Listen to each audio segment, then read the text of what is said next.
Hey everybody, this is Dream, and today we have a nice little four-game matchup for the main slate on Thursday. It starts an hour earlier than the most main slates do at 6 p.m., probably just to actually include a fourth game. We have four different little matchups. All of these games look pretty good. They kind of have one team that's going to probably be in much better position based on the pitcher they're going against than the other team. There's one exception. The Arizona-Milwaukee game is probably going to be the lowest scoring game of this just because both pitchers are pretty decent. But stackable teams, I have Atlanta, Boston, and Cleveland. And I think those are probably the best teams to utilize from a stack perspective. I would argue Atlanta, then Boston, then Cleveland in that order. Now, right-handed hitters for Cleveland is going to be probably the best situation, and then also for Texas, I didn't mention them as a stack, but they're going up against a left-handed pitcher, so you want to avoid Texas's left-handed hitters, and you want to prioritize the right-handed hitters. So just keep that in mind when you're building your lineup. So let me go ahead and get into the three pitchers that I do like today, and kind of tell you what I think about them. So the first guy is going to be Spencer Strider. He's the top option on this list today. He's going up against a weak Colorado team, and he has the most upside when it comes to strikeouts, which, as you know, will help you score more points because he has, plus 10 strikeout upside, which will really expand his points if he can get you in like 7 or 8. And he's been a really good pitcher as of late. His one game against Colorado was actually at Colorado, and he still did pretty good there, and that was pretty early in the season, I believe. So, yeah, well, it's kind of in the middle of the season. So, but overall, Colorado is not very good, and they're probably one of the worst teams on in the match today of the four games that are going for the slate. And so I definitely like Spencer Strider to get enough strikeouts to get him over the 20-point range, and that will be good for our lineups. Then the next guy that I like is Shane Bieber. He's only had a few games all year that have been bad. Now Baltimore is playing better, but Shane Bieber has been very good against them, striking them out 11 times in this game. He gave up 2 earned runs, but okay, that's fine. We can give up a home run to, one of the Cedric Mullins or Adley Rutschman or something like that, and he can still get us a big 30-point game. And so I definitely like him. He really hadn't had many bad games. He's had a couple bad games against the Chicago White Sox, but and one from Detroit. But most of the other games have been pretty solid. His worst games against Toronto, but a lot of people have good games against Toronto. So overall, he's just been a really good pitcher this season. He's got high strikeout potential, and the team he's playing is pretty weak. Now, granted, Baltimore is kind of getting into the playoff hunt all of a sudden because they've been playing well. So it doesn't make Shane Bieber the most top-tier option simply because they're actually becoming a better team as the season progresses. And then my third guy is Brandon Woodruff from Milwaukee. Obviously, he's the most expensive guy on the slate, but he's got a little risk with him. He hadn't been pitching quite as well as we'd like, and Arizona is actually a team that can hit the ball pretty good. I struggle to keep Arizona players out of my list at different positions simply because they have some really good hitters. And he hasn't been quite as good as we would like. But he has been good. I mean, he's been decent. It's just the fact is his price. He's got to be over 20 points for him to pay off for us. And as you can see here, he's had a lot of games in the 15 to 20 range. And, that's going to be a little bit of, because of his price. If he was priced the same as Spencer Strider, I think that I would probably prioritize him and Spencer Strider as my top 2. But because he's priced above Shane Bieber, I think Shane Bieber and Strider are the top 2. I'm also going to mention Merrill Kelly here. He's Arizona's pitcher against Milwaukee. He's kind of a Hail Mary option. I feel like he can get 15 to 20 fantasy points, and he's $8,100. It just depends. Like Milwaukee's been playing pretty good, but he does have that upside. Like he really hadn't had that many bad games, at least late in the last couple. Last about 10, 15 starts. But, he hadn't played against Milwaukee, and he is at home, which is kind of a hitter's park, so we do have to be careful about that. But he has been playing pretty good. And so I think he's a kind of almost a secondary / Hail Mary option. If you just desperately need to save more money at pitching, then you could put him in. I wouldn't recommend going any deeper than him, simply because Boston, Baltimore, Texas, and Colorado all have kind of subpar pitching today. Rich Hill, Kyle Bradish, Glenn Otto, and then Chad Cole. All of those guys are going to get beat up in the hits. So I would probably steer clear of those guys. But, if you really wanted to throw Merrill Kelly in there to save money to pay up for some other bats, then you could. But I would prioritize Strider and then either one of Woodruff or Beaver. So with that said, let me go ahead and get into the catchers. So catchers kind of wacky today because the good catchers are against the tough opponents for the most part. But we have one catcher in particular that's not Travis d'Arnaud. He should be back in the lineup because he took a day off. And then William Contreras actually took a ball to the not fun parts during his game. So he might sit out tomorrow. Not 100% sure if he will. If he does play, then he's an option. But if he doesn't play, I wouldn't be too surprised if he didn't. d'Arnaud he's killed Colorado for the most part this season.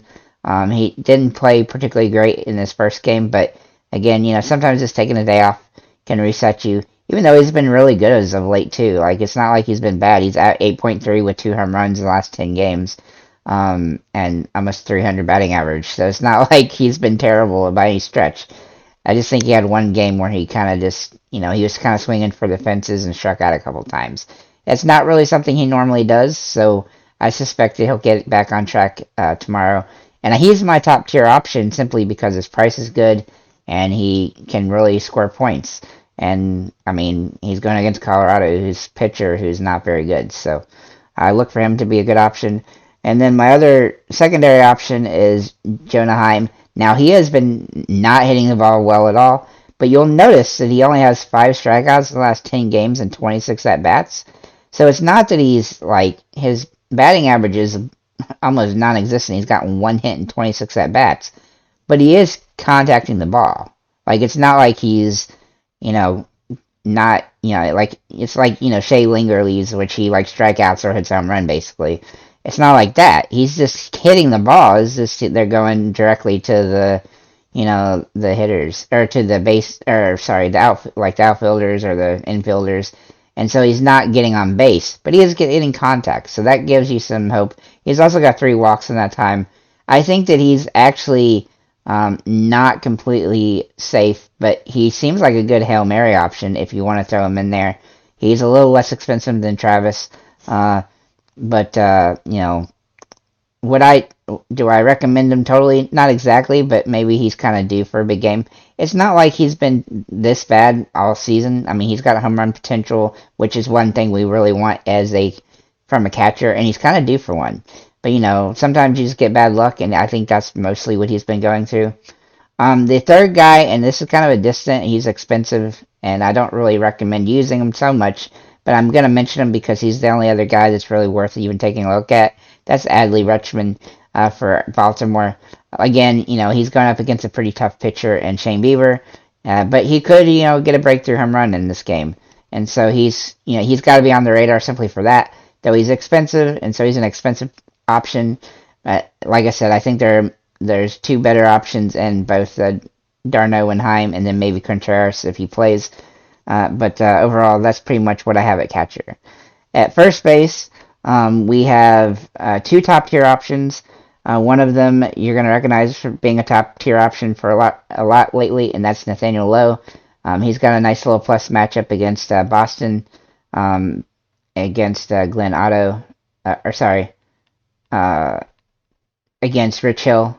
And while he does bat on the left-hand side of the ball, he is still hitting the ball extremely well, and so I think he's a top-tier option simply because he's gotten 5 home runs in the last 10 games, and so I definitely like the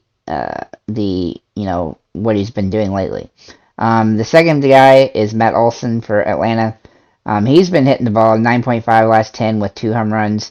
He's been hitting the ball pretty well. Now, he hadn't been great against Colorado, but he's kind of due, and then he's actually been good against Colorado during the regular season. If you take those 2 games away, that goes up quite a bit. So Chad Cole is probably somebody he can hit the ball off of. Then I have two other guys I consider secondary options. One being Rowdy Talese for the Milwaukee Bucks. He hasn't been hitting the ball quite well, but he's been hitting home runs, and this is kind of his MO. He's almost a Hail Mary, but his price is 4,000, which obviously we'd like it to be a little bit lower than that. So that makes him not ideal. But then Josh Naylor is the other for Cleveland. He's in a really nice plus matchup.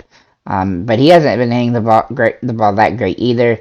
But he is a little bit less expensive than Talese by $100 and might be a little bit safer just matchup wise. That position is kind of wonky because it seems like the good hitters are hitting the ball well, but they're not in the most prime position like Nathan Lowe.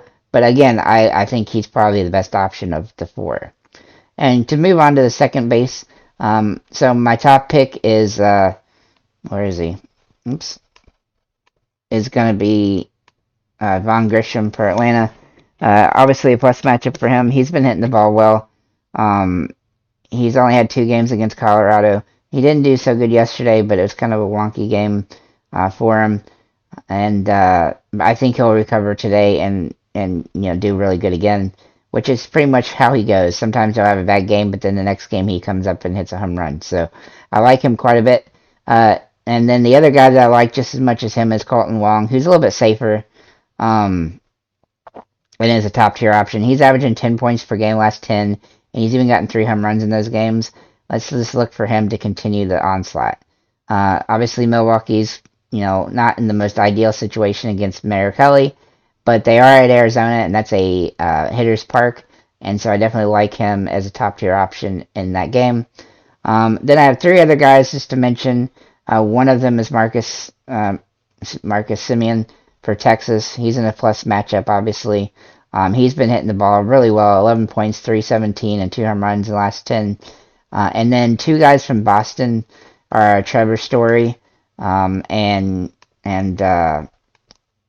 Kiki Hernandez. So Hernandez is a guy that sometimes when he pops into my algorithm that I really like because he has tendency to hit home runs occasionally, but he does hit the ball decently. Now his season average is pretty low, but he's getting better in the last 10, and he's got 2 home runs recently, and he can do that. I mean, that's kind of how he goes, and so I look for him as a pretty good option and a plus matchup, and he's pretty inexpensive if you don't want to pay for Colton Wong. Well, Colton Wong's about the same price, but if you just want an alternative, he might be a really good alternative. And then obviously Trevor Story, well, he's pretty expensive. He's Trevor Story. He can hit home runs. He's 7.6 last 10. He's had a home run. He's kind of due for some more stuff.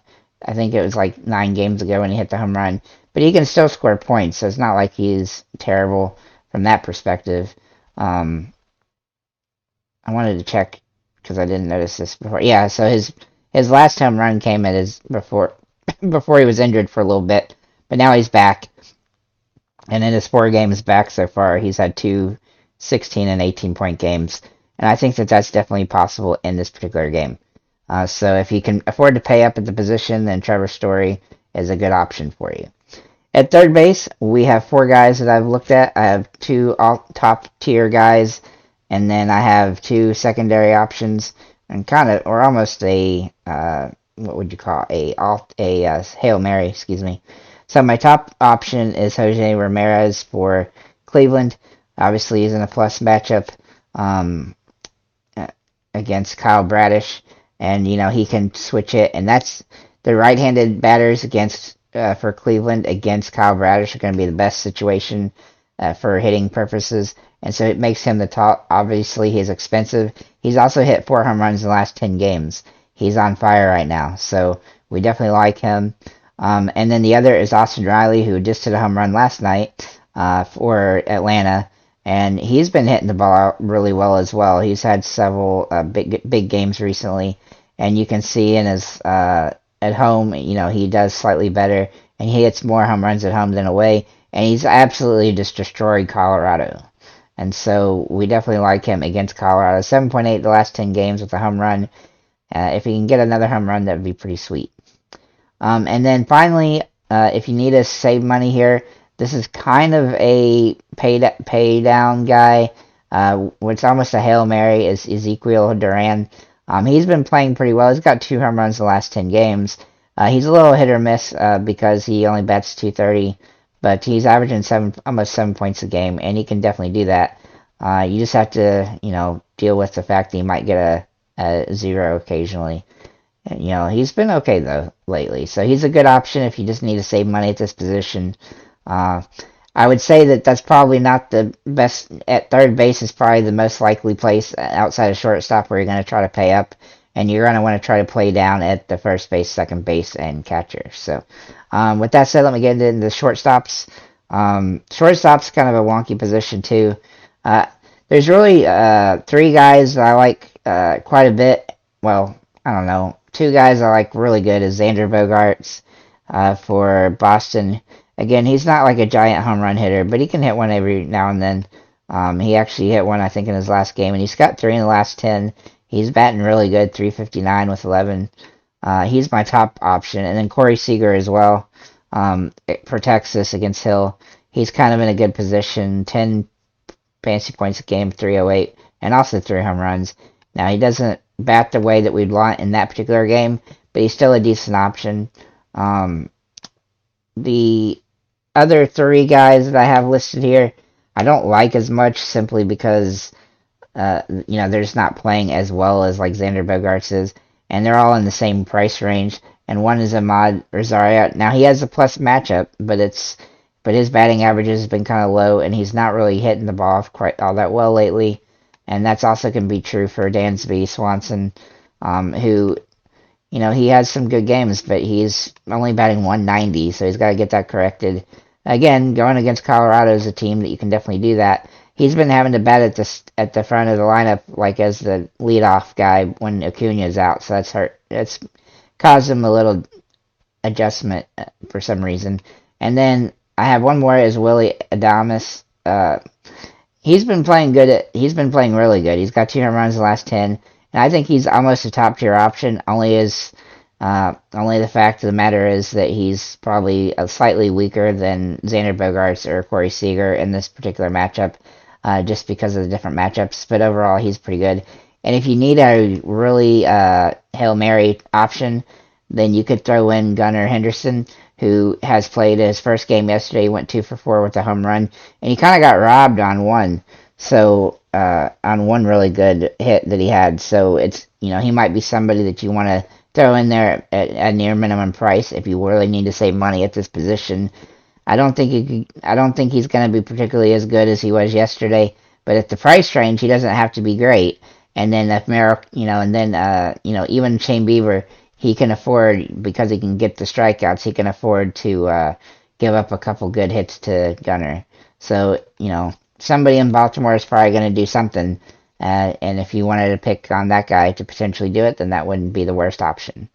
For outfielders, I have 5 top tier options and then a couple other guys. And so I'll just start at the top here. Yelich is going to be the top guy. He's 351, 9.1, last 10, 2 home runs. He's been hitting the ball really well. We've actually used him quite a bit in the last week or so, and he's been really good. Same for Michael Harris, 9.9, 371. Just absolutely making things happen in the games, especially wherever they put him in the lineup. It doesn't seem to matter. He's been absolutely just crushing the ball. Then also Hunter Renfroe. I've really liked him as well lately, and he's 8.8 with 325 with home run, and he's got home run potential in every game he comes up. Man, he's got 23 home runs in 94 games. I mean, that's pretty freaking good. And so we definitely like what he's doing, and he's scoring a lot of points. Those 3 guys, I'll be honest, like my thinking at this point, it's 3 o'clock in the morning, but my thinking at this point is to lock those 3 into my outfield. Obviously, there might be some other changes that happen as we get closer to the games and when the lineups come out and stuff like that. But right now, I like those 3 guys the most.